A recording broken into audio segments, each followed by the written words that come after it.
Infinite ammo.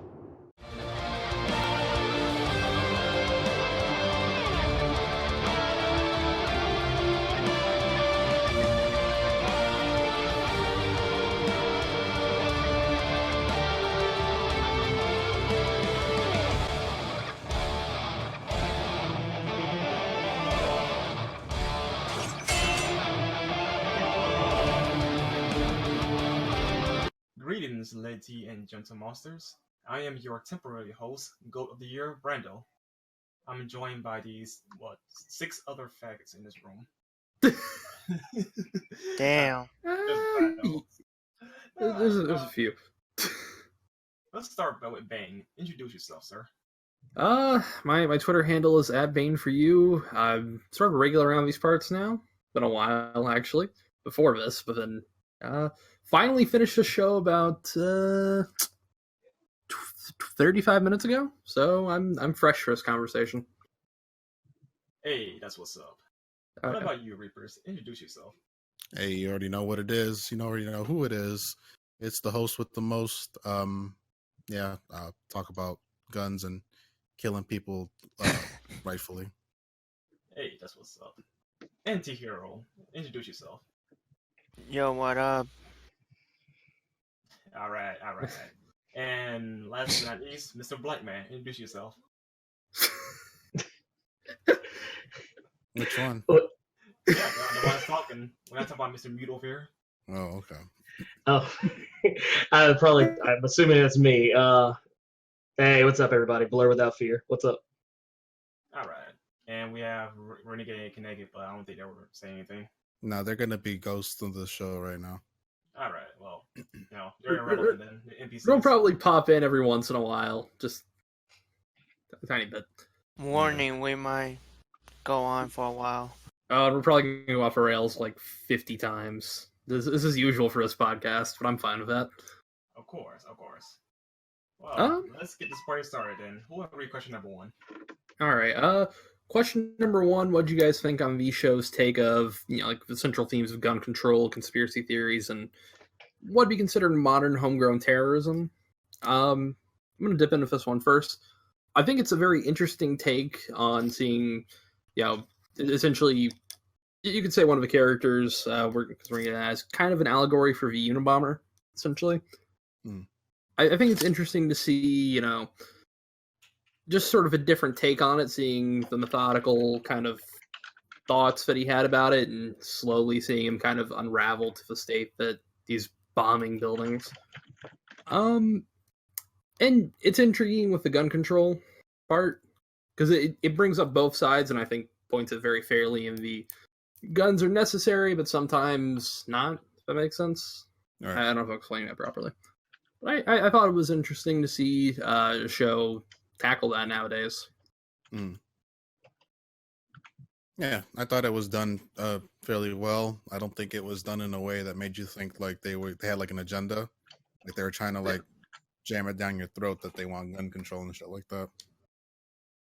So I thought that was pretty good. Conspiracy theories, I thought those were cool. And the homegrown terrorism, it's kind of sad to say, but it's not really, I don't want to say it's really happening here. There's some stuff that's going down, but I don't know if I would say if they're considered terrorism. Some stuff, but I'm not sure. So it's kind of like it kind of feels weird watching it, but then also seeing real life stuff about it. So I thought that was pretty cool, I guess.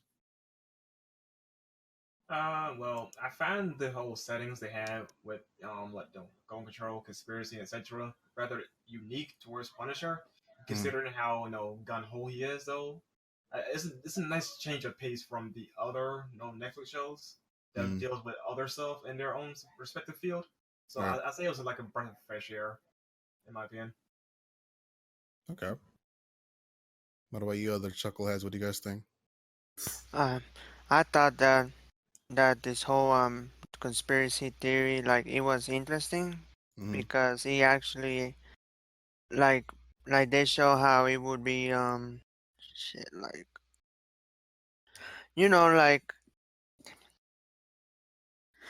like how they would like have like secret agendas doing like behind the scenes, doing all this shady stuff. Right. And then like they look like they're trying to look good, and then they're doing bad things to protect themselves because of corruption and this whole stick. Right. And I didn't expect the homegrown terrorism to happen, but then again, like Reaper said, that it's been going on, as sad as I like to say it, but it's just sad that when that happened, and then now it's just like terrorism is just a kind of like a big thing in a way nowadays. Right. And gun control, man. Yeah, there's a lot of gun control mentioned there, like they're trying to get rid of guns and stuff, so they just put it in there, and it fit very well. Yeah. I gotcha. All right. What about you, Blared without fear? But I don't know what we're supposed to call it. I forgot what he said. My name's Ernie. Arnie? Ernie. All Yeah. right. But, what do you think? I mean, I thought it was fine. I'm not really big on conspiracy theories, but I thought it was handled well. The gun control part of it, I thought they made a good case. Kind of showing both sides of it. Showing the vigilante side of it, the criminal side of it. Right. They didn't really, kind of like y'all said earlier, they didn't really make a case for or against, but I think they made strong points. No. All right. I actually quite agree with that one. They didn't go full on. I don't know if you guys have seen Homeland, but they didn't pull a Homeland, so I was fine with that. What was up with Homeland? What did they do? What's the context in it? Okay, so with that one, it's been so long since I watched the show, but they used to use a Alex Jones almost like character for all the conspiracy theories. Oh man! And they didn't even the good thing, you could play up his cartoony aspects, putting chemicals in the water, turning frogs gay, stuff like that. You didn't even go with that. They just, it was so bland. It really was, and so it's such serious. a shame. So serious in a bland way. Yeah, okay, Alex Jones, you could make hilarious if you wanted to. And I know the show is more serious, but it kind of, it looked so fucking dumb. I hate to rant about that show, but... Again, getting off topic again. Sorry about that. It's all good. I guess I'll take the other question since I think everybody's done. Right? Everybody done? Yeah. No. Yay. Have you already answered it, or...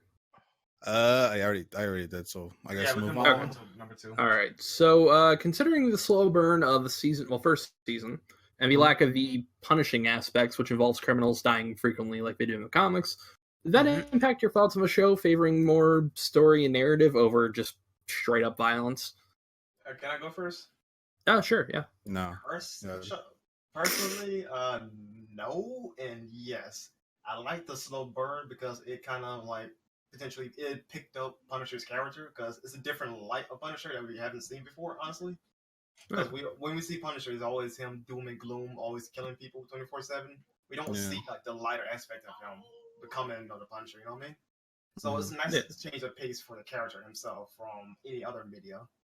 Right. So when you get to the spoiler alert, the ending near the end of the episodes is him actually picking up that role and just massacring people for the greater good, of course. I don't think you need to say spoiler alert for This is the Spoilercast, so be warned. Look, I don't want a Punisher want to be trying to kill me because I said a spoiler on the Spoilercast. Oh boy. I'm gonna tackle this one. I think it didn't feel as much of a slow burn because the last one I did on the Spoilercast was Defenders. It doesn't feel as slow of a burn as that one did, surprisingly, even though there's more episodes of this. But I liked, one, getting into the character, learning more about him, seeing him as more of a... I consider him conflicted between two different worlds in this show. And I like that. It's interesting to... Because there have been some writers for comics that have just went full-on edgelord with the Punisher. And that's not really entertaining. It's entertaining to see a man who wants that old life back, who wants to, I hate to say the word have his cake and eat it too, but he wants to actually be a person instead of just a mass killing machine. But he's also very, very good at being that mass killing machine. And I admittedly, I want to see a little bit more violence in season 2, considering first season was so great with it. But I thought it was interesting how they did it. This for a first season of a show, they knocked it out of the park in my eyes. I think season 1 for me was pretty much what I expected it to be. I know people are used to Punisher being Punisher doing torture, killings, and stuff like that, but you have to remember that this is the pilot of the season for Netflix. Obviously, we know who Punisher is. A lot of people know who Punisher is, but you still have that small group that does not. So if you kind of just start this whole Punisher series without any context of, why he's doing this and, give him a backstory, put context in characters and stuff like that, people are going to be confused. Not us, because we know, but other people surely won't. So it made sense that it was going to be more story driven. Also, the fact that the killings aren't really torturous, I also expected, because usually the first season of shows like this, it's mostly like a test. Well, I'd say to retort that there are some kills that are like, holy shit. Yeah, but usually it's like, comic wise, it's like almost every kill. Yeah, I will give you that one. But I do think it's because the reason why we didn't get that many kills like that, like the ones at the end and in the middle, was because basically this is the test season to see if people are actually interested in it. And obviously they're not going to give them a shit ton of money on it, but I'm pretty sure Punisher did really well. So, they got greenlit for a second season just immediately. He got greenlit quicker than Iron Fist, ironically. Hell yeah. Well, no shit. So like, for sure they're gonna get a Yule log. They would have it could have been a Yule log, and they would have gotten like a second season of that. Just a burning log. Yeah. Sorry, my bad. So, it's all good. So that's how you pretty much know they're gonna get more money the second season around, which means there'll be more gore, and you'll get more of what you want. But obviously the first season was gonna be kind of tamed until the money starts pouring in. But yeah, that's what I think about this question. What about you, fuckers? Yeah, I didn't mind the slow burn because obviously this is the introduction to the Punisher, and that's when you get to know the Punisher as a person and his motives and why he feels this way and why he goes killing people. But I feel like there should be more violence, but I was too interested into the story that I honestly didn't mind it, that it was a slumber for me. Which I'm happy that second season's coming, considering how good the first one did. I'm I'm so hype about that, but I didn't really mind it at all. All right, we still got a couple people. I don't think. Yep, there we go. Blurred. Yes. Oh yeah, Blurred. He muted his mic. I actually had my actual mic muted, not the button in here. Hit the wrong thing. My bad. No, I mean, it didn't bother me at all. Like, I kind of felt like, I read a lot of Punisher comics. He doesn't kill people in every panel of every page of every book. So it's like, it's not what I expected going in. I think a lot of times when people go into any kind of Punisher anything, they expect him to kill people 24/7, and that's just not. You just can't have a kill show. Yeah, but I thought it was fine, even with it as spread out as it was. Okay, that. Do we have anybody else? Nah. Nope. I think we can move on if everybody else answered. All right. So, what is your favorite and least favorite episode of this season? This one's gonna be quick for me. The Judas Go is possibly my favorite episode, right next to Virtue of Vicious. Those two really well designed episodes, especially the second one, the formula of the time structure, if that makes sense. I love that. Least favorite, I guess I would say the first episode, just because it's probably the weakest one out of all of them, but it's still really good. All right. I can agree with that. On the first episode being my least favorite. For a starter episode, though, it was pretty slow, though, but it's to be expected, honestly, though. But I'm not gonna hold it against it.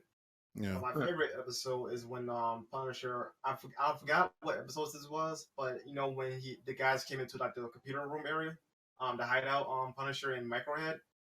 Yeah, that's my favorite episode when he actually started to massacre everybody. I think it's episode 11. Yeah. Danger Close. Sorry. Thank you, Ren. I think I didn't really have a bad episode. I feel like every episode was pretty good. But my favorite, I have like two. I feel like I'm not sure which episode it is because it's been a while since I've actually seen the show. But it's the one where Frank is tied up in the chair in Micro's little hideout. Episode 11. Is that it? Where he's getting tortured, and then you pretty much know as soon as he gets out, he's gonna fuck people up. He goes gung ho, man. Danger Close. Yeah. That one was really good too. I loved when the thing they did where he always got knocked out, and then he'd go back to like the dreaming of his wife and shit like that. I thought that was pretty cool. And I thought it was a very interesting contrast there. Yeah. I also really, really loved the end episode because that's where all the good stuff was at. It wasn't like heavy duty action. I believe it was just him versus what's that dude's name? Fuck, Russo. Bill Russo. It was him versus Russo at the little carnival tourney thingy. Carousel. Yeah, the carousel thing. And I thought that was really cool how things went down and how you see how Russo becomes Jigsaw. So I thought that was cool. What do you guys think? I honestly didn't have any bad episodes for me. I liked all of it coming from a big Punisher fan, but I'm gonna have to go to episode 11 too because that's where I feel like they show the Punisher what he's really capable of, despite the fact that he almost was in a near death condition at the time, and it's a satisfaction like when he beat up Agent Orange, man. I like that episode.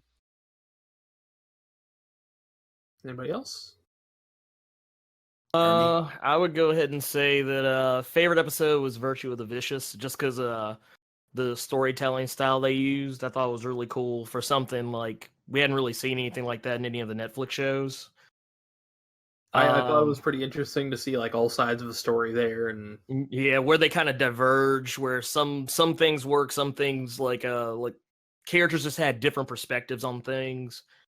I thought that was pretty cool. I didn't have a least favorite episode. I just really wasn't crazy about any of the times that they spent a lot of focus on Agent Madani. Like that. Like I felt that subplot was kind of weak. I think we're getting to a subplots in a bit here. I thought it was interesting what they did with her a little bit, but I feel like she could have been better used. It was nice to see a decent original character, like just because I wasn't expecting like new characters coming in. I thought she was okay. Yeah, no, that's how I felt too. I mean, I thought she was a good character. I thought she was acted well. I just felt like they just didn't give her any real, like nothing like really good to do. It was like she was pretty much. It was kind of like the same way I felt about Misty Knight and Luke Cage. It was like you could easily fix everything if you just like open your eyes and look around you. Yeah. You know what? I found Madani to be a trope in Netflix TV series now. She's the incompetent cop. Yeah, exactly. They like to do that a lot, yeah. In some ways, it felt like it kind of slowed down the show, but it's understandable. Well, she had a good plot use, I think. I wasn't complaining too much. Yeah, she fought the best friend. They actually Punisher.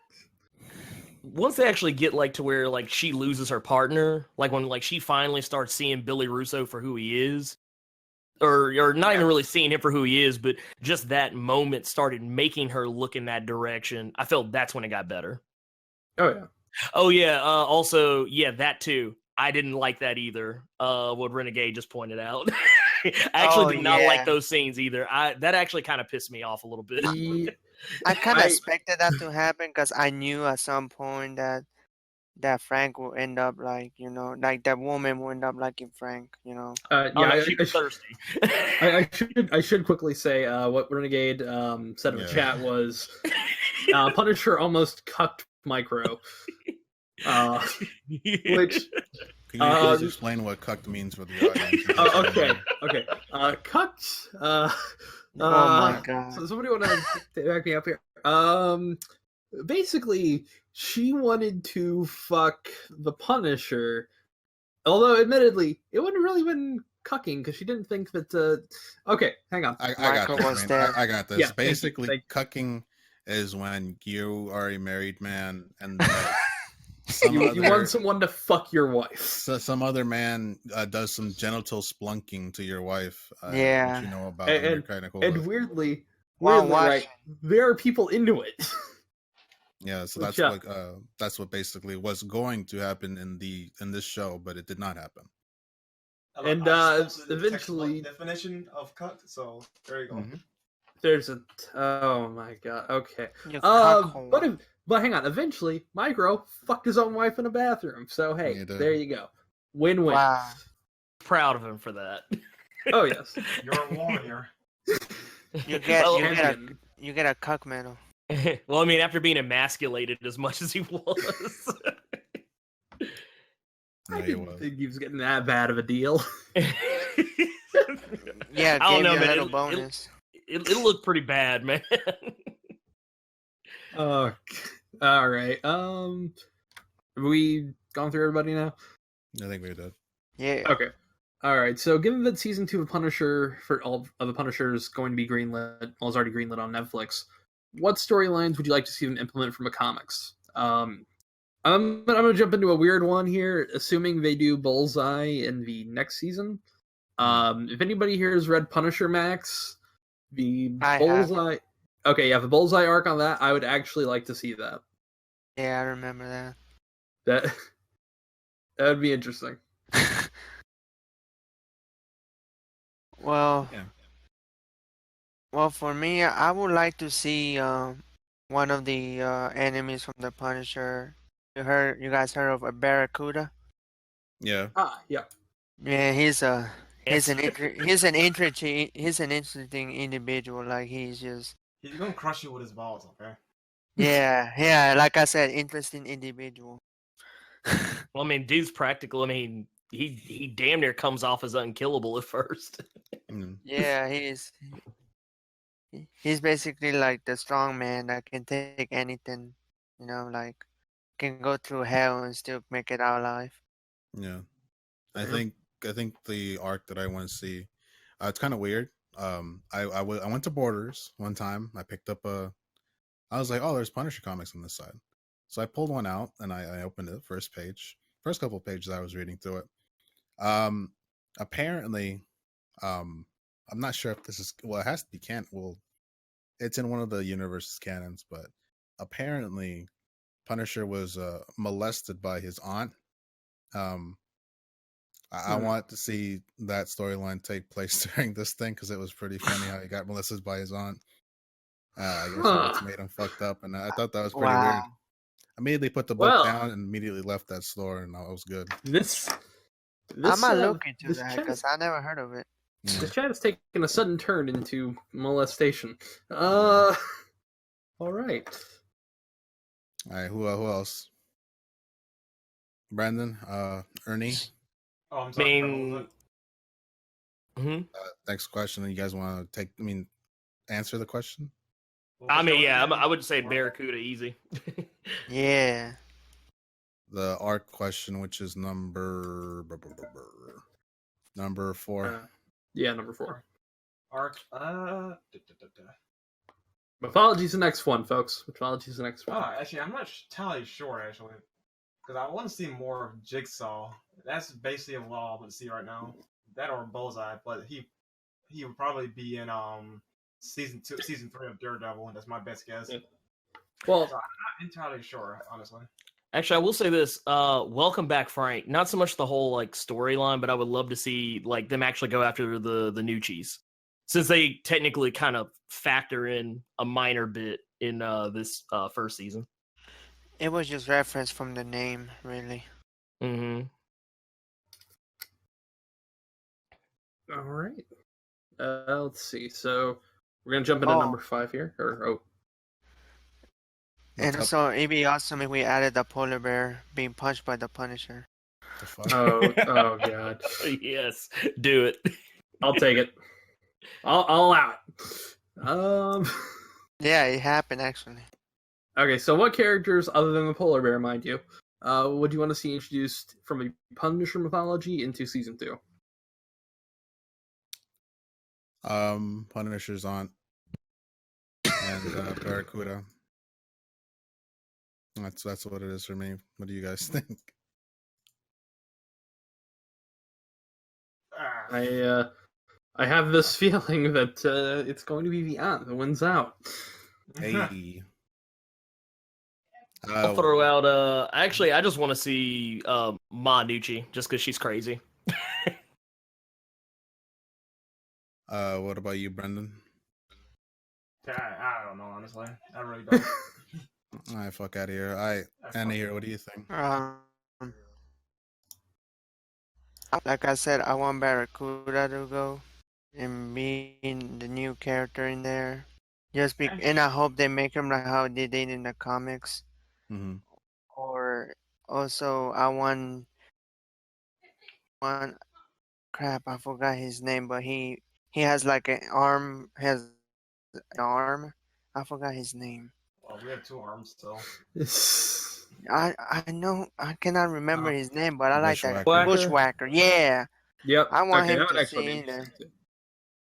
Yeah, I just like how he has a freaking gun as his arm. That's very awesome. And the Russian, which like how they did in the movie. He's another tough guy to took Punishers to the limit. Right. All right. Okay. Anybody I else? remember now. I actually want to see Daredevil in Punisher season 2, if it takes place after season 3 of Daredevil. Because we got our interaction between those 2 of them in Daredevil season 2, so I think it would be fair if we same thing in Punisher season whatever. I want to see Tom Holland show up. I would actually pay for that.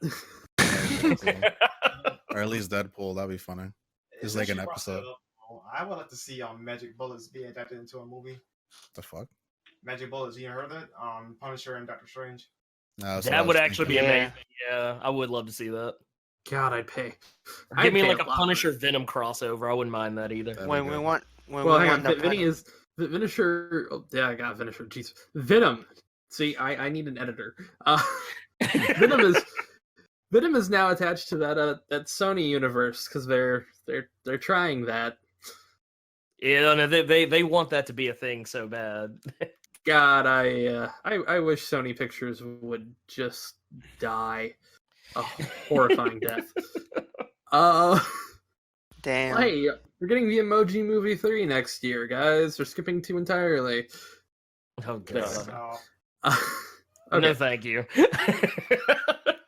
The only 2 films they've done this year that were any good, and I'm not stretching the term good here, like most of their movies, was Spider-Man and Baby Driver. That's because Spider-Man was controlled by Marvel mostly, and Baby Driver was handled by a real director. Yeah, that's very true. we need to do a podcast about the state of Sony Pictures and how somebody just needs to burn it to the fucking ground. All right, sorry. Question 6. My bad. I go on tangents. What were your thoughts on the post-traumatic stress disorder aspects that were introduced with Lewis Wilson, a soldier who came back to American soil but really couldn't find any place without war or death? I thought it was interesting the way they tackled it. Of course, I didn't expect the way he was going, but I liked that they didn't hold back. They showed a character who had suffered a lot of shit, and admittedly, he went about things a little selfishly, but it was interesting to see. That makes sense? Well, it was part of the more. It's part of the more relatable thing, the more relatable element in the show. Honestly, because if this is actual thing that happens in real life, we all know this. People cannot, break away the war thing from, their day-to-day life.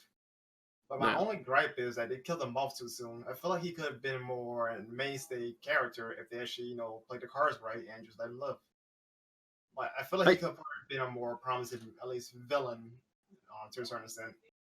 Yeah, I thought it would have been intriguing to kind of I thought that would have been, because if they were going towards that way, I figured after they killed him, they would have saved something of the end teaser, like him getting all the stuff to make bombs. So I figured I'd be like, oh, season 2, he'd have to deal with something like that. But I was impressed they kind of got everything into one season. I think good. Yeah. I was gonna say, I think that the Lewis thing was pretty cool. I really liked it. They did a good job in making me hate Lewis. I didn't really like him as, not as a person, obviously, not as a character. It's just like the antagonist that you kind of feel like I don't like that guy. You know, he's a dick. He's a coward. You know. So they did a really good job with that. The PTSD thing I thought was real cool. How they managed to show what some army people that come home go through, and unfortunately they don't get really treated that well when they come out, and they usually don't, have a place to go and stuff like that. So I thought that they did a really good job with that and showing it. By the way, the actor who played him also was Lee Harvey Oswald in 11/22/63. Yeah, I forgot about that. I didn't know that. Which, by the way, if you haven't seen it, this is a quick plug. Watch that show. It's pretty much the only reason I had Hulu. Other than that and Shark Tank. Okay. I mean, I felt he was fine. I think he did it almost a little too well. Okay. Going by that other show, like the other show, 11/22/63, he plays crazy very well. Yeah, and the thing that made me feel bad about it is that I actually kind of felt for him in the beginning, because he gets on with Anvil, and you can tell that he's actually coming around, and then they're like, nope, you totally can't be here, and you're like, oh, dude, man, he was just kind of starting to get his shit together. Yeah. But I think, it was interesting to see him come to that point. Mm. I wouldn't say it's it was like watching a train. It was kind of like watching a train wreck in slow motion. It's like, oh shit. Okay. Anybody else gotta go? I thought it was interesting because honestly, another part that's been happening in America is with war veterans coming here and trying to settle in, but they have a hard time because of the stuff they seen at the war, and they're that they're gonna get, after the war, they're on their own, and it's just, and it shows, and it's sad, and it just shows how violence, trauma, and all that were able to make them survive in America. Yeah. And then they come here and then try to fit in, and they feel like they can't because the only thing that they feel like they could do is just be in the war. That's how they make themselves feel. So, and it feels like the way they showed Lewis and how he was saying how America abandoned him because he didn't feel like he was needed in in a normal place. While he was at war, he was very needed. So in a way, he was frustrated about it, but at the same time, he did it for the wrong reasons, and you know how that went. I get that. Yeah. All right. We good? Yeah. All right. So, how do you guys feel about the pacing of this show compared to the other Netflix titles that Marvel's put out? I'd say this doesn't feel as long as Iron Fist did. Mm-hmm. That one felt like a modern season of Arrow. Iron Fist felt like it dragged a little too long. If you've watched maybe the last 2 seasons of Arrow, it felt like that, which is not a compliment at all. But it I'd say it's sort of up there in my mind with the first season of Daredevil. It felt the pacing was really, really good in my eyes. There was just like a little thing they could have just. The first episode was a little slow, but outside of that, I think the pacing was really good. Yeah, I also agree. I think that the pacing was done really well. I didn't feel like it was droning on and on during, a certain scene or certain thing that they were trying to talk about. I was really impressed with it, and I'm really glad that they did it because I feel that Punisher hasn't really been done justice. Even though this isn't a movie, on-screen movie, Yeah. I think this is the best Punisher I've seen in a very long time, to be honest. Yeah. I will get into that once we get to that question, but I'd say this and Thomas Jane both pretty good, but we'll get to that. Yeah. What about you fools?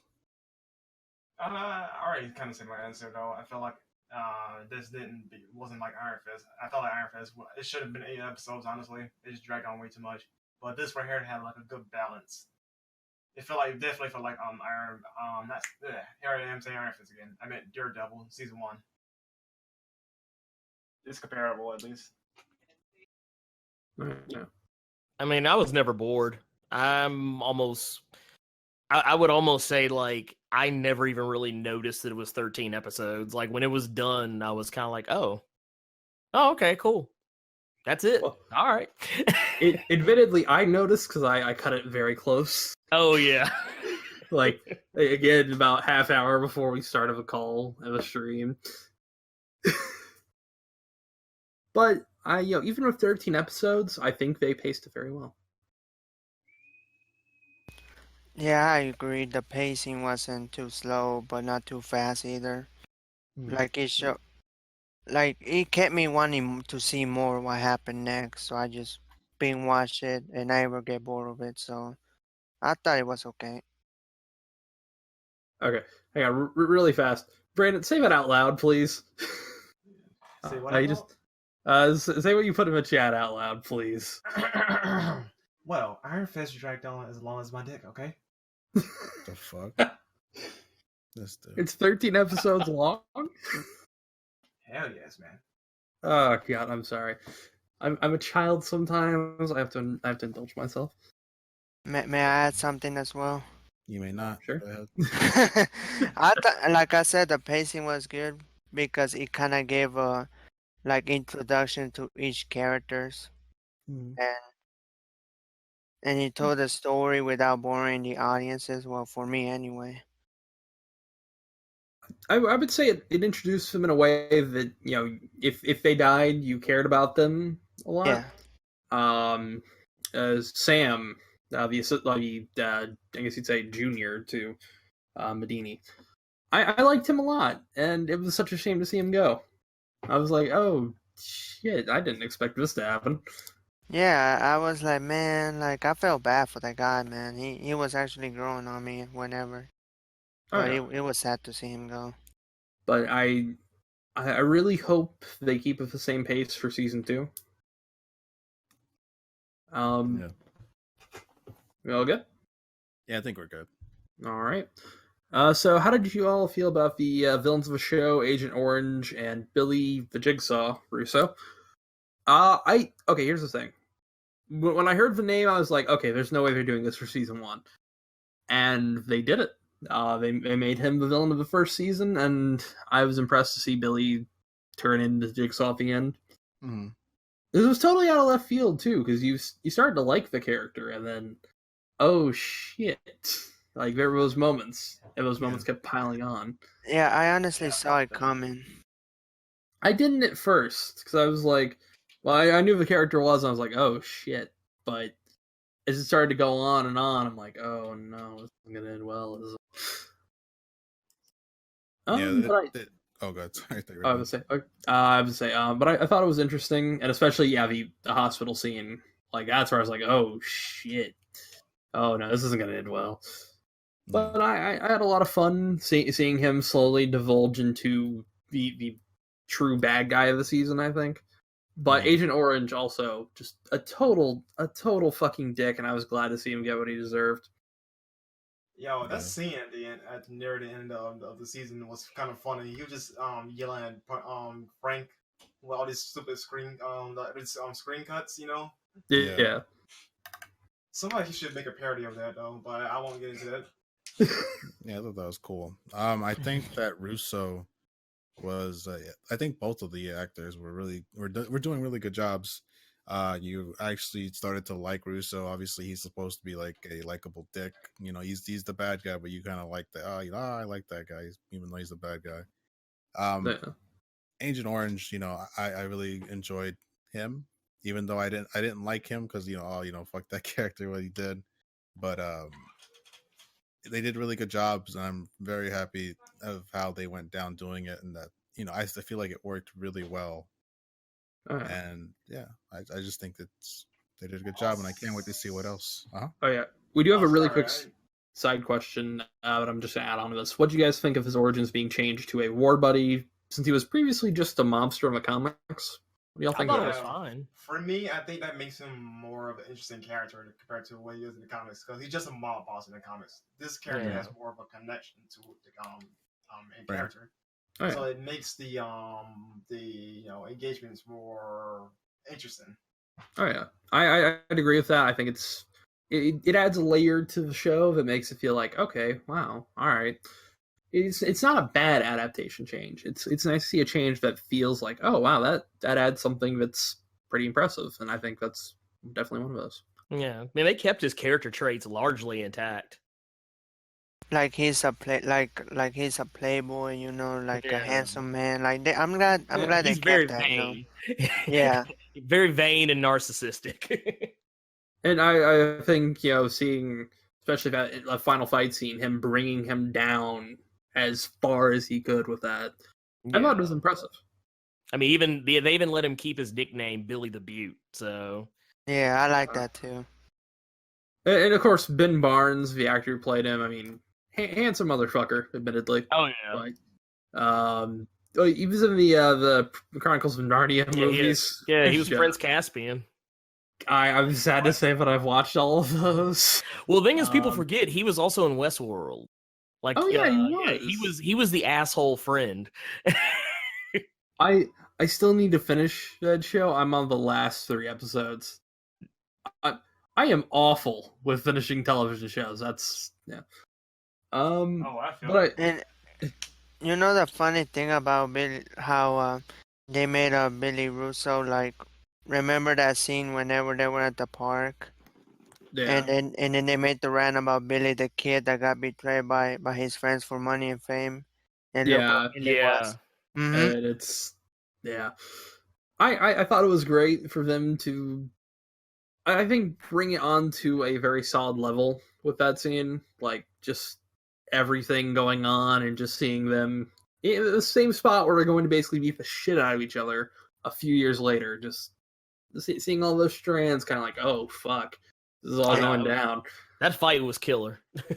It was possibly, I think, one of the best fights in the Netflix. I'm gonna call it the Netflix cinematic universe, because and the most violent one as well. Oh yeah, it was so fucking. Well, because it just kept going. It was like, how do you not, like, where does it end? How many times is he gonna rake this dude's face against this broken mirror? I fucking loved every moment of it, because everything leading up to that showed him why he deserved so much more than that. But just seeing him get what the fuck he deserved in that moment was all kinds of great. Well, that was kind of my thing with it, was kind of speaking on, like, Billy Russo. Like, I loved him as a character because I thought they really did a good job. Like, I normally hate when they do the villain origin, like where it takes the whole season for the villain to actually become the villain from the comics. Yeah, but they actually did this one really well. Like, Netflix has been killing it with the villains for the most part, like almost with the exception of like Iron Fist. Like, I feel like all the Netflix shows had great villains. That's the easy target now, I swear to God. Well, we need a drinking game every time we do this, right? Yeah. We need a drinking game where we are just like hammering shots anytime we mention a fuck up that Iron Fist had. And another thing that I might add is that I like how Billy Russo made equal to Punisher. Like, nobody was stronger or weaker. They were both like balanced to each other, like. Oh yeah. Well, okay. See, I I'm going to quickly talk about the Arrowverse for 1 second here. There's a problem with that show, but like those shows I always have, is because other than Olicity. Dude, okay. I am too sober to talk about Olicity. We'll need to get drunk for that. But okay, so like my biggest problem with Arrow is, right, he gets fucking jobbed constantly, like every time he fucks up, right? And then, you know, about half the episode later, oh, okay, I figured out how to defeat this person. And then he goes to use it, and it fucks up, right? Like, why the fuck does he just use a boxing glove fist? That knocked people out fucking years ago when he used it, but one time. But, like, he's always outmatched, and then suddenly halfway through the episode, oh, hey, I finally figured out everything.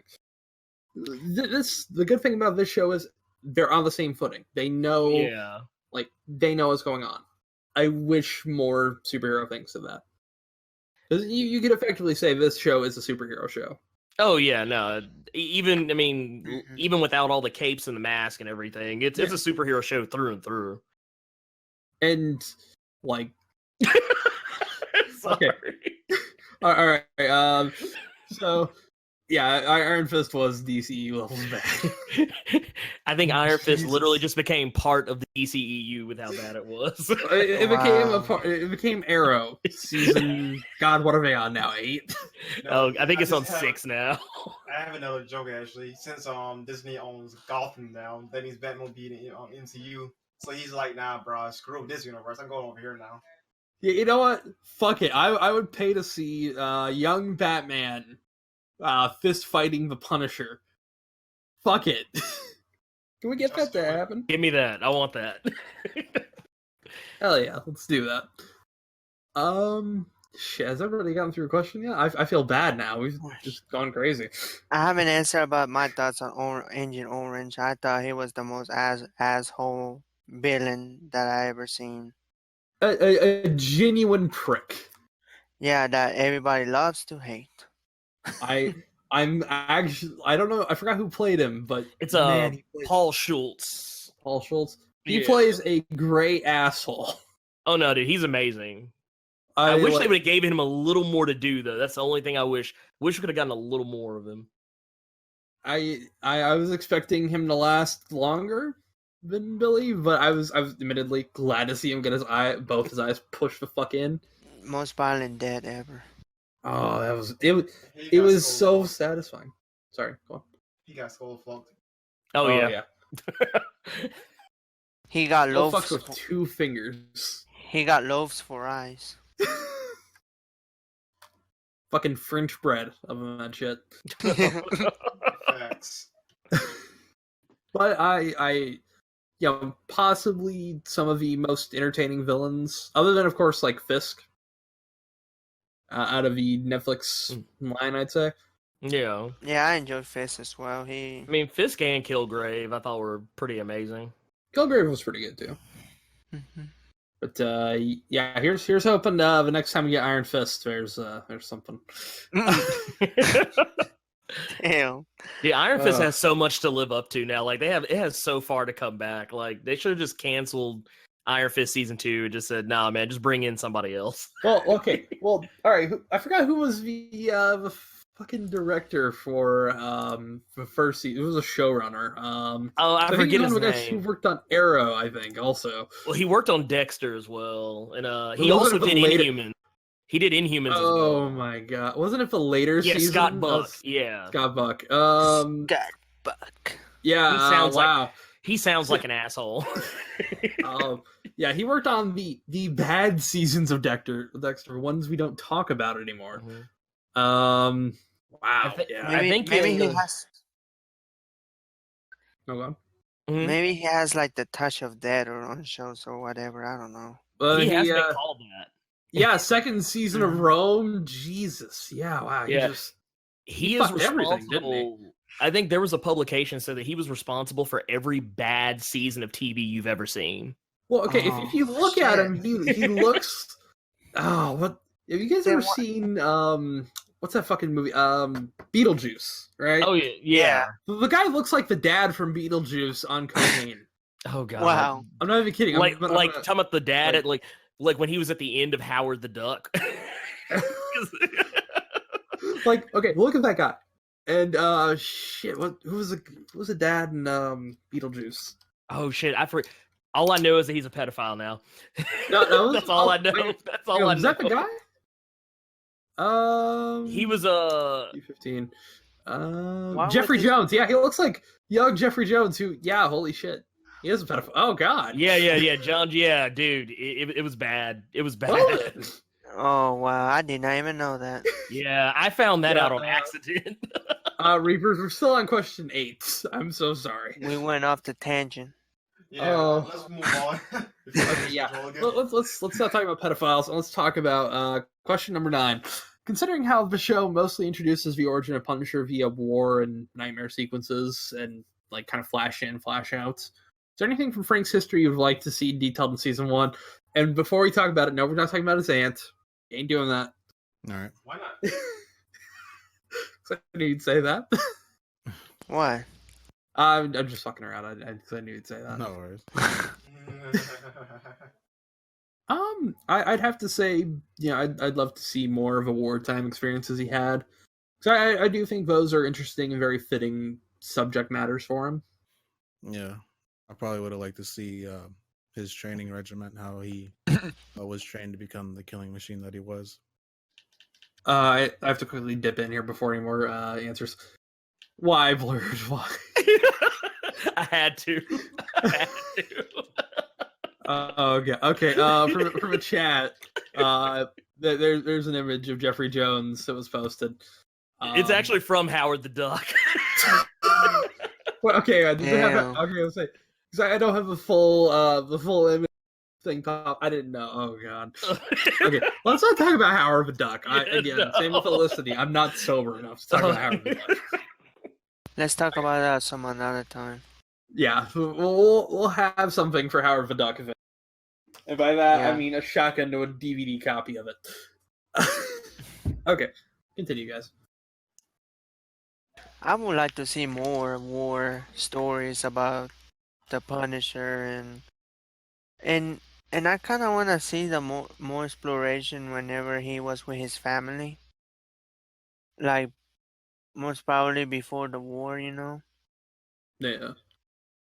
And show more at the after. Like, they show like the important parts, I feel, but I feel like they could have shown even more, Okay. I'm gonna be honest though, the sequence with his wives were pretty cringy and awkward to the point where I actually skipped some of those.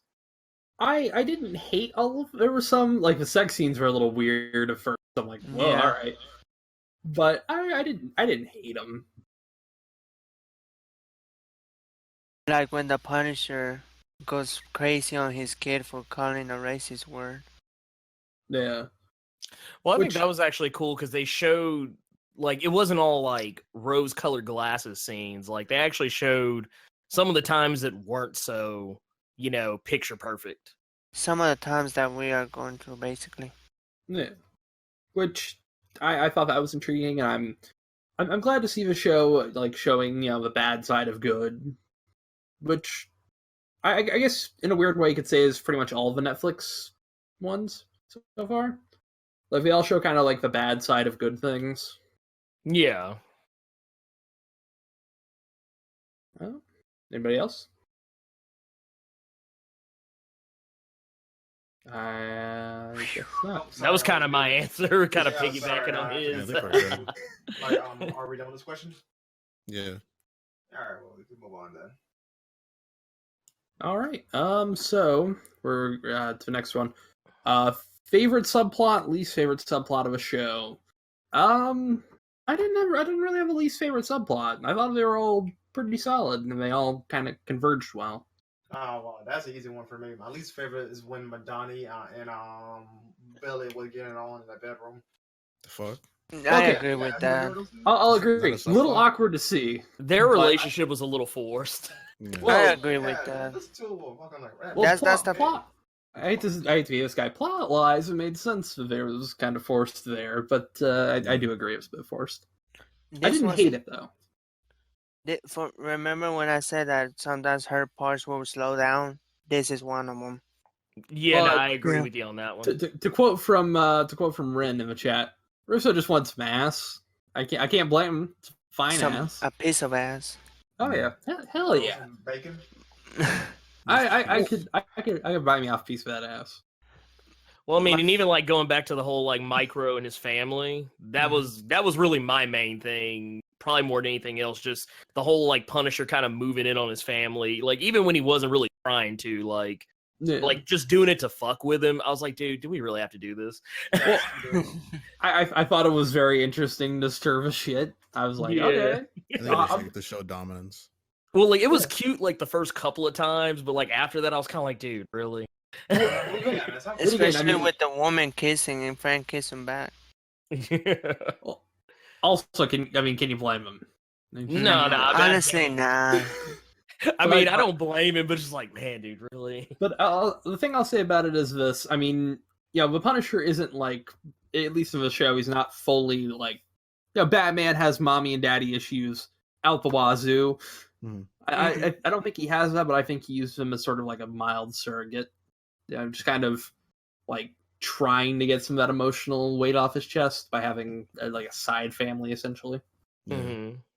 Well, I think that's sort of what happened there. Now, can we to get to my favorite subplot is freaking Lewis. I felt like that he was probably the more entertaining subplots in the entire show. Honestly, see him just going, crazy and then killing that fat dude and blowing up things. Oh yeah. I don't get me wrong. I think I agreed with him there. Just the constant stabbing. Fuck that guy who believed in the Second Amendment. Well, it wasn't that. Also, he lied about his service. I think I know. That kind of like also pushed him over the edge. It's like that kind of made me mad in a way, especially how these veterans went through this shit while he didn't, and he pretends he did. Yeah, he's a good guy. That was actually kind of messed up. I think my favorite sub thing was just Russo with himself, just seeing him act and do what he does, and him being the good, making you feel like he was the good guy. He's Frank's friend, and then ultimately, eventually becoming Jigsaw. If you've never really been associated or been open to the Punisher, watching this for the first time would have been great because. Obviously we knew, it's Russo. We know who that is. Who he becomes. So obviously he's a bad guy. But anybody else, they're gonna be they're gonna believe him because he's very believable when he does his thing, which is good. I don't think I had any bad subplots. I really liked the whole Micro's getting cucked in his wife. I thought that was pretty cool and funny. And I have no issues plot wise. I mean, Micro redeemed himself at the end there. He fucked her in the bathroom. I mean, for like half a minute, I think. but it's been years, all right. It has been years. It's been a year. I mean, you get that much build up, you're gonna get like a very quick payoff. Oh yeah. I just wish we didn't see it. I don't want to see his shame. And he's hung like a moose, apparently. Dude, yes, apparently. God, I hope mooses don't have the tiniest dicks in the world. I mean, I never had I didn't dislike the subplots, but one of my favorite subplots, and I'm surprised you guys didn't bring it up, is the one with Karen. Yeah, because a solid one. Because Frank, as he likes to keep it to himself, he shows so much emotion, mostly to Karen. Because considering how close they got so close real quick in Daredevil season 2. And then seeing this connection, and Frank proved, and he said that he would do anything to protect her because he felt like that's the only person that he felt like she could understand him, while nobody did. I'll admit, I actually do not like Karen Page in any of the Netflix stuff for the most part, but this is probably the one time she was actually used fairly well. Like, she actually had something to do. Even if it was only for a little bit. No, I love the actress. I just feel like Karen is like not very interesting. Like she's like, people make fun of Rey in Star Wars for being a Mary Sue. She's one of those because you think about it, like she comes off the street. We don't really know anything about her, and suddenly she wheels her way into a law job, wheels her way into a corner office at like a freaking newspaper, and it's just like. Like we don't know what her qualifications are. She just shows up and is like, I can do this.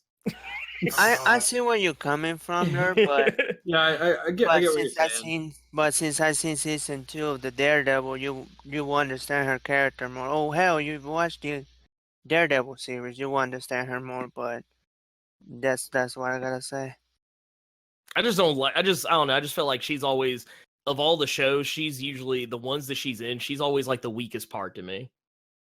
Not because of her, but just because of what they do with the her. writing. Yeah, they don't write her well is the problem. I think the actress is fine. I love Deborah Ann Wall, but I hope they improve that in season 2. Like they have her more on screen. Well, maybe because they're doing. I think because they're doing Born Again, maybe they will address that. But she gets more character development in the Netflix shows than she ever does in the comics. Yeah, because in the comics she's just there. Yeah, she's just there, and she's. I don't want to just dumb her down to being a crack whore, but that's kind of how they treat her. Yeah, she gets strung out and gives up Daredevil's identity and just. Which I understand where you're going with that. It's a little weird. Like, I know what happens to a character. Yeah, but like, you can write Rosario Dawson well. Do that with Karen Page. Well, this is, by the way, the only Netflix TV show that doesn't have Claire Temple in it. She was too busy getting coffee. Yeah. Oh man, I was expecting like a quick cameo. I was like, I was surprised. Like seeing her getting coffee. Yeah. Oh god. Whenever Frank was in the fucking diner, you couldn't easily have her getting a coffee without even knowing who she was until you. Did you say Frank West? Yeah, he did say Frank West. Oh shit. No. Frank Castle. God damn it! I've been playing Dead Rising. I would say, is there a crossover that I must have missed? I would love that crossover. But you know what I mean. When Frank Castle was in the diner, they could have had her there. I did think it was odd we got Turk Barrett, but no Claire. Which I love Turk Barrett. He's one of my favorite side, not really important characters. But I was just glad he didn't get killed. Yeah. I'm with you on that. Yeah, he was almost killed. Yeah, he was almost killed. For a fucking pink Ruger. Yeah. It's like, damn. God, man. How do you fuck that one up? Exactly. I have no clue, and I don't want to know. All right, let's get off this tangent. Let's go to the next question, folks. How do you think John Bernthal stacked up in comparison to the other film renditions of Punisher, and just how do you think he's doing after this show and season 2 of Daredevil? Man. Honestly, he's probably the best Punisher we had so far. It's him, and then there's like a bit of a power gap, and then Thomas Jane, and there's a big power gap, and then who played him first? That was Dolph Lundgren. Dolph Lundgren. Yeah. I love Dolph Lundgren. The film's not bad. It's not a good Punisher movie. It's not a bad film. It's just Punisher in name only. Yeah. It's a well-designed 80s film. Oh god, nobody remembers Ray Stevenson. So I like actually Warzone like for what him. it was. Yeah. I like Warzone for what it was, especially how violent it was. I like Warzone. He's probably my second rendition of Punisher, honestly. Yeah. I guess I haven't seen it. I own it, actually. I own it, but I've never seen it. I own the Thomas Jane's version. It's really over the top, is all I'll say about Warzone. It like, is. okay, hang on. Good over the top or bad over the top? Because there's a difference. I think it's good over the top, but I mean, good. I have heard people say they don't like it because they think it is too over the top. But I think it's fine. I might have to watch it when I get drunk Yeah. next weekend. I think it's criminally underwatched, me personally. But yeah, Thank you. I like Warzone for what it was, man. I mean, a lot of people might give it shit, but I like it. Thomas Jane though, he was a really good. I think he's really good in the film that he got. It's just the script wasn't like, like they didn't make him like Punisher enough. Well, I mean, he didn't become Punisher till the end of the movie. That was kind of the issue. Frank Castle, and then he becomes Punisher. Yeah. But yeah, I think especially for around that time, when it comes to superhero films, like you had Blade, which was really good. You had the Spider-Man films, but you didn't really have anything sort of more darker than Blade. I'm not making a black joke before you go there. Well, I was going to say Dirty Laundry. The Dirty Laundry short is actually like a really good version of the Thomas Jane Punisher, the short that he made. Yeah. That was great. It didn't go anywhere after that because they decided to go in a different direction with Ray Stevenson.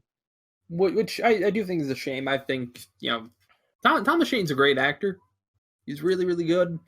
And I wish he would have gotten more time. Oh, yeah. No, I wish he would have too. But I think John, I've been a fan of his since the first season of Walking Dead because I hadn't really seen anything else before that. He was born to play that role. He really was. I definitely think. Oh, go on. No, you go first. I would say, he's been in a lot of films that I love. The closest I'd say in the same vein as this was probably The Accountant, if you've seen him in that. Yeah. Like similar, like character similar to Billy Russo a little bit in that film, like how he is with the PMCs and all that.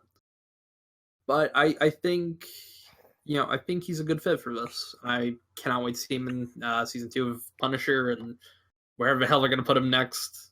Because you got 5 shows you can put him, like 4 other shows you can put him on. You know? I'd love to see him just come into the mix for a couple episodes of like Luke Cage and just fuck some people up. And then, I would love to see that. So would I, and I'm excited to see what the hell they're going to do with this. They have the whole world there to do. Could you imagine this Punisher with the bullets that they had in Luke Cage? Oh God! With the Judas bullets. Yeah. I hope that's retconned in season 2. I hated Judas bullets so much. I mean, it was crazy, but I would love to see a Punisher who gets his hands on that sort of stuff. We're on question 11, Reavers. I thought John Berto is the perfect Punisher. Like, he even said that he would, like, he got so invested that he wanted to feel like he was really the Punisher, like he really got the role on set, and I think he did a good job with the mannerisms he had in the show, and his tone, and I'm glad that he got picked as the Punisher. I'm happy about that. I think I am as well. I always say, for superhero movies, pick actors that love the character and, enjoy being the character. Don't pick, actors that just want a quick paycheck. You know what I mean? Yeah. And I feel like John Berthel actually sincerely likes the Punisher as the character, and he enjoys being the character. You can kind of see that on in the show, and that's just a great feeling. That you can tell that this person enjoys doing what he does, and so I feel like he's a very good Punisher, and I'm glad that he is sticking to it. I feel like he did the research. He did the research, though. Like, he actually talked about going to comic book shops and talking to people about what they wanted to see. And I think that if that doesn't show dedication to a role, I don't know what does. Imagine working at a comic book shop and John Bernthal walks in. I'll be like, hell, I'll be old fanboy about that. Oh shit, it's fucking John, it's fucking Punisher, dude. Now the biggest problem is like, the biggest problem now is like, what do you ask him about? Like, do you ask him about Punisher? Do you ask him about Shane? Like, where do you go? I mean, he's an icon right now. Yeah, he's had a very good career since Walking Dead, which I'm glad he has. All right. We all ready for next question, or Let's do it. all right? Yeah. So, what was your favorite and least favorite scene from the show? I should say. Oh, I got a favorite one for me. I'll give myself two favorites because I'm not going to take a least favorite here. First favorite one is probably in the pilot, the first episode. Him beating the piss out of those guys. Oh man, that was my favorite. I'm sorry. That set the tone. Especially with the song, dude. I love that song. I've been listening to it ever since. And just in seeing him just beat the piss out of him, I loved every second of it. I was like, yes, give me more, please, and I get more. Left, left. It was such a good scene setter for how the action was going to be. And my second favorite one, I'm going to steal a couple people's, I'm assuming here. The final fight. Well designed, well shot. Why don't more fight scenes take place on carousels? It's actually very confusing, like more than you would actually realize it would be. Like, it was a very tense fight. Yeah, but I think unlike most shows, they had good blocking for everything. I don't want to talk about Arrow again right now. Again, still sober. I'll throw Dark Knight under the bus for that shit too. Okay, yeah, I'll give you that. Dark Knight's a great film, but man, some of the fight scenes. But everything was in frame properly. You could kind of tell locations, but it also had that sort of feeling like, okay, they're purposely kind of making the locations seem a little weird. I think it was a great fight, and possibly the best fight to end a season on. So yeah. Basically, what Bane said, that was one of my favorite episodes, especially with the first one, because I felt bad for Frank that these guys were like picking on him, and just because he didn't talk, it was so different than everybody, and I'm glad that he finally did that and beat the living Jesus out of them. They deserve that, especially with that song in the background. I was like, holy! I had to rewind it to watch that scene all over again. It was that good. I'm with you on that. Yeah. Hell gone loose. God damn it, that song is awesome. Do you have a least favorite scene? I didn't have really that much dislike on the show, so that's the only part I liked though, but I never had any dislikes. Like that? Yeah, I think my favorite scene was the ending, and also the Agent Orange thing was also my favorite scene. I don't really have any least favorite scenes. Like I said before, I feel, well, in my opinion, this season 1 Punisher was really good. There's really rarely anything negative to talk about. I know people were hating on it because of the lack of gore, action stuff, but I fairly enjoyed it. So nothing but good things to say. I would say I never understood that complaint while I was watching. I'm like, there's a lot of blood. Mm-hmm. Like somebody poured the bucket out a few times. You know what I mean? Just everywhere. I mean, I'll take the popular one, the final fight. Watching Billy Russo get his face like slid down a broken glass mirror. That was like getting raked, cheese grated, I think is even a better way to put it. That was amazing. His face was like those the ham slicers. Yes, one of those. Yeah, dude. It's uncomfortable to watch, but it's entertaining. It really was. Like I genuinely was like, oh, I got same thing with the surgery scene when he had to push the arrow out. I just like, oh yeah, that was gruesome, man. I guess I'd say that's my least favorite scene, even though I loved the scene. It's like, oh, okay. I was eating while watching that. I'm like, okay, nope. And I mean, even for as much as I talk shit about some of the scenes with Miker getting cucked and and his 2 pump chump scene, like, I mean, there really wasn't anything I was just like, ugh. I hate this. Move well, on like, to something else. Both those scenes made sense in the moment, so I guess like I can let them pass. Like, yeah. If this happened like halfway through the show, just randomly cut in and fucking her. It's like, nowhere near as bad as any of the even any of the worst scenes from like Iron Fist. Yeah, nowhere near. Like even Iron Fist's best scenes were still bad scenes. I'm really hoping season 2 unfucks that show. They need to. It's gonna take a good unfucking. I might add another favorite though.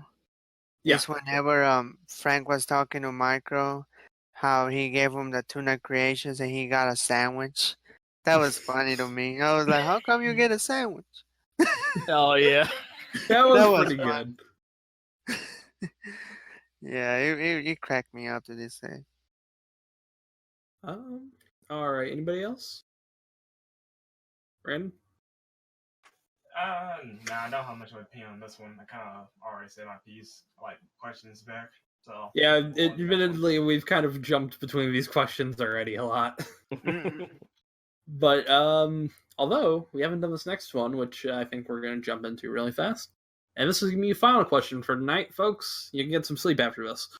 Considering that Marvel probably won't make any new shows outside of ones they've already created for Netflix until 2019 at the very least, do you think Disney will pull off a Marvel Knights storyline eventually with Burnfall crossing over with Blade and Moon Knight and a whole bunch of other characters? No.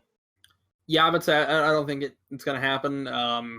Mostly because Netflix does have the rights to these shows, mind you. Yeah. Which means these shows will stay on Netflix, and like most likely Hulu's show Runaways, which I have not seen yet. And if we're doing a podcast for that one, please give me more time ahead. I've been enjoying it.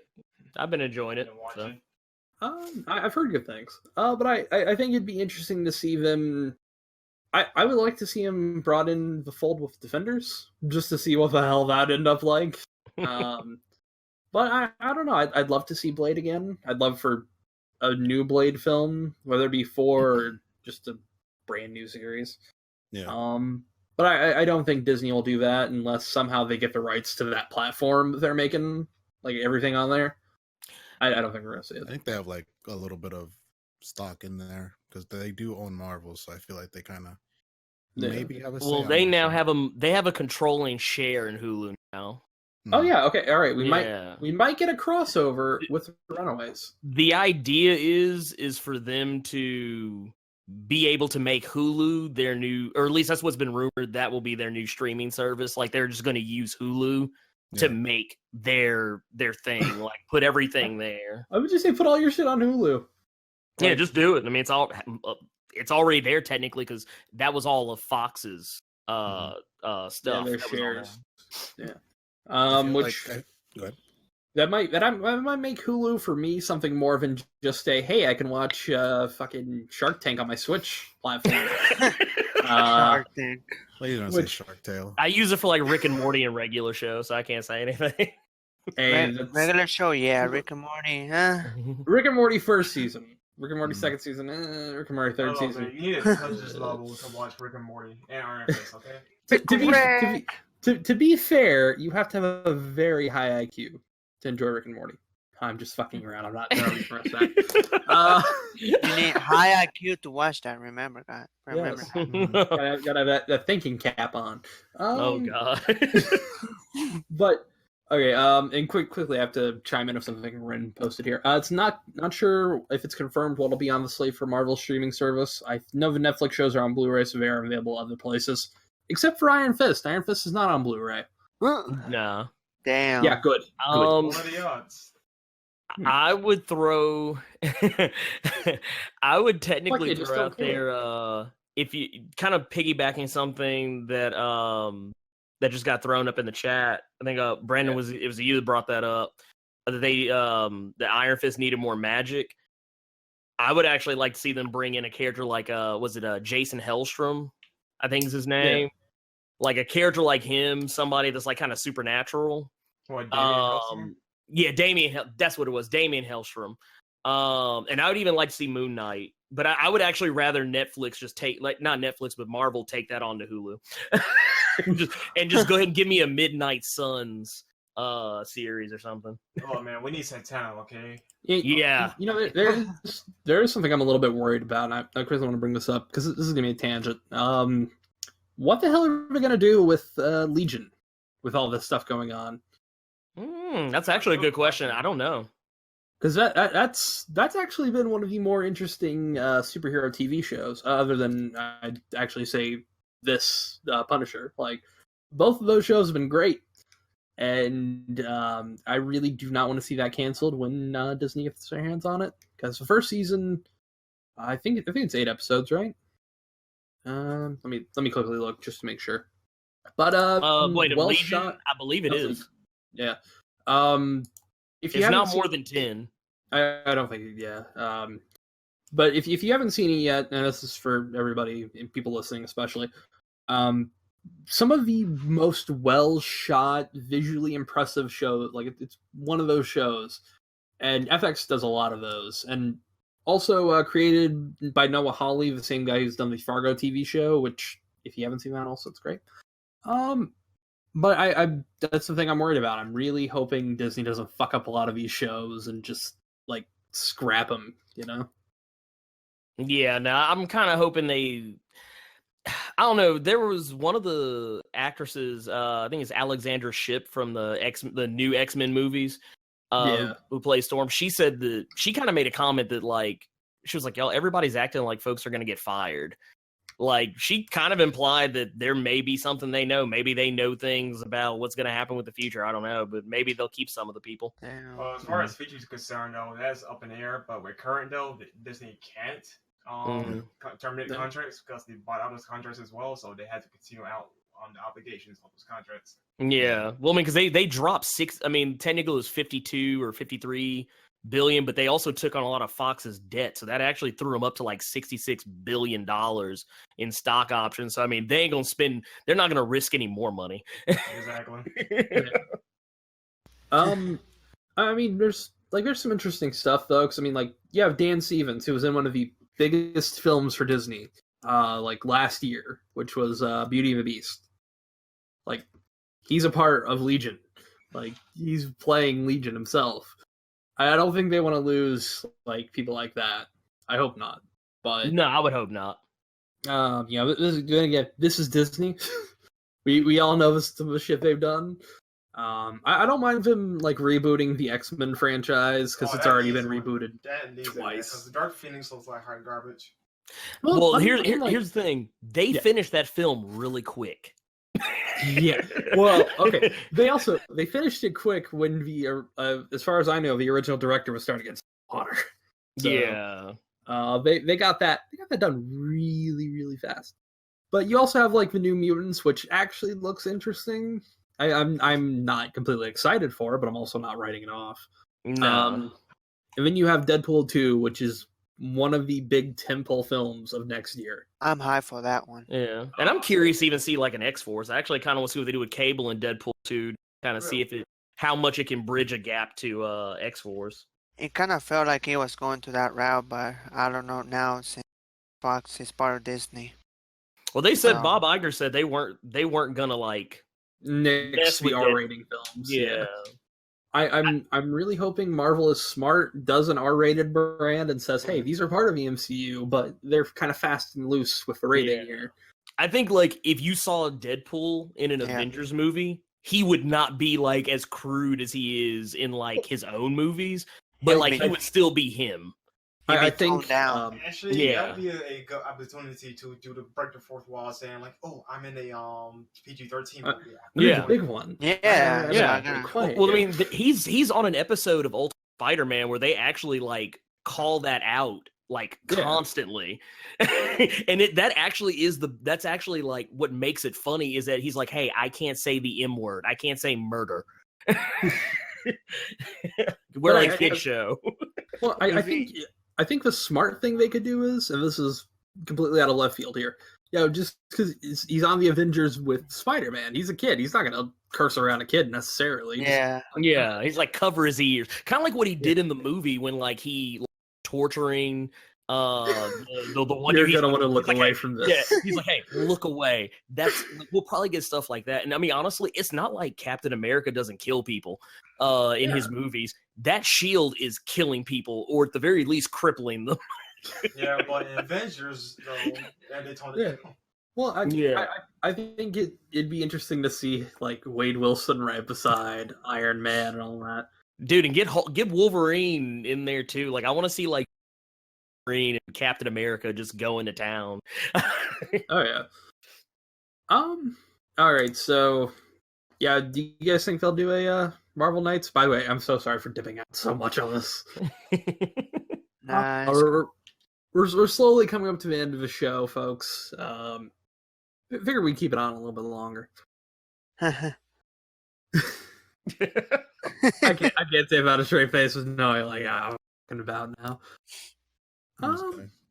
Yeah, I don't know if they'll do it, but I would love to see the one day hope and prayer that we'll get to see maybe the Punisher side by Spider-Man. So this like now pretty much everybody's back home almost. Just about. Who else are we missing? I mean, really, just Namor. Namor's in a weird gray area. Yeah, I think he's the same. So I don't care. Well, they gotta have their Aquaman equivalent. Because they're still making a film about Aquaman. You know, I think they could technically use him. They just can't like. There's probably limitations on kind of the same way with Hulk and like up until recently, Super Skrull. Yeah. Spider-Gwen, Marvel still. And I agree with Ren. I agree with Ren. Namor and Black Panther 2 would be lit. Oh yeah. Actually, yeah. I think now that I think about it, Spider-Gwen is technically she's a part of the Spider-Man universe. She's Sony, which God, somebody needs to just buy the rights from Sony and. I think Marvel will get. I think Disney will get that back before too long. Yeah, Disney will probably do it. Maybe. Sony Pictures needs to die a slow and horrifying death. Let that Venom movie fail, and you will see it. Okay, here's the problem, though. The Venom movie actually looks interesting. No, I'm not against the Venom movie. I'm just saying, like, fails, you will see a lot of that stuff like get crumbled under. It's such a shame. I doubt it though, because they do have a deal going on. Sony and Disney have a deal going on, so I doubt they will just hand it over. Not to mention, Spider-Man still makes them a lot of money. So, I wish Disney had just bought them out, so that way you know all of the decent things that Sony still owns. God, it would be so much better. Just under hands that aren't. The entirety of Sony Pictures. Censored Carnage? Nah, man, out of here. No, here's the thing. We won't get Censored Carnage, but we're going to get Sony Carnage. Oh, God. Take that for what? He's going to be wearing a fucking Sony Vio for half the film. Jesus Christ. No, thank you. And we're going to get like 4 advertisements for the Emoji Movie somewhere in there. Because... We're existing in a shell of an existence now. Spider-Man 3 Venom where actual jokes about his dick to Mary Jane. No, okay, hang on. That was something Ren posted in the chat, by the way, folks. No, it's going to be worse than that, Ren. We're going to get constant cock jokes, but more about Venom fucking himself in the ass. Oh, God. What? Well, see, the thing I don't understand is how are they doing Leap Protector, but also doing New Venom as well? Nobody knows. Here, I can tell you how they're doing it. Sony Pictures. There you go. Hey, they were gonna give us an Aunt May movie, so I mean, let's remember that. Lest we forget, there was an Aunt May movie in the works. Well, they actually went along with Amazing Spider-Man 2. Well, because the game was on. They had spent so much money on marketing to make you think that they were going to have a Sinister Six movie. Like, let's talk about. I'm trying to find here. What was the plot for Amazing Spider-Man 3? Rhino was going to be in it. There's going to be like 2 other villains. They got fucking Roberto Orci, who didn't he direct? Was it Orci or Kurtzman that directed the new Mummy? I think it was. Might have been Orsi. No, it was. Or was it Kurtzman? Okay, yeah. That explains it. He co-wrote the scripts for Transformers, Star Trek Into Darkness, one we don't talk about anymore. Yeah. Oof. There's a reason why that died. Anyways, all right, we're getting to the end here, folks. Yeah. Long night tonight. This is a lot of fun. Sorry it dragged on so much. I feel bad. It's all good. Yeah. I do this every time. I can like a lot of confirm people this. do that. It's all good. Yeah, the other episodes of stuff I posted have been all pretty long. But hey, we're at the end here, everybody. I'm gonna start with me first here. We're gonna work down the line. I'm Mr. Bane for you. You can find me at Twitter, Bane for FOR, and then YU, because I don't know how to spell. Yeah, everybody. Brandon? Well, you can find me on Twitter at the block party at RKMagic514. Go deer. Hashtag don't use pink hair. All right, Blurred? You can find me at Blurred-Fear on Twitter, and you can also Blurred Without Fear on YouTube. All right. And Reapers? You can find me on Twitter, Twitch, YouTube at Reapers240, where I will occasionally be doing dumb stuff. So check it out. All right. And Antihero? You can find me on Twitter on AHC3D. I just like stuff and retweets and all that good stuff. All right. Well, this is the Spoilercast on, I think, possibly the best Netflix series they've done so far, The Punisher. Absolutely. Yeah. All right. Have a good night, folks. Take it easy. Enjoy yourself, and we'll see you if we do an Arrowverse one. I'll definitely be back. So, I was about to say, count me in. All right. We'll be seeing people later next time. Oh yeah. Right, Fuck Iron Fist. Oh. Oh man. You should have got it. You should have got it a little bit sooner, man. And happy holidays. Damn.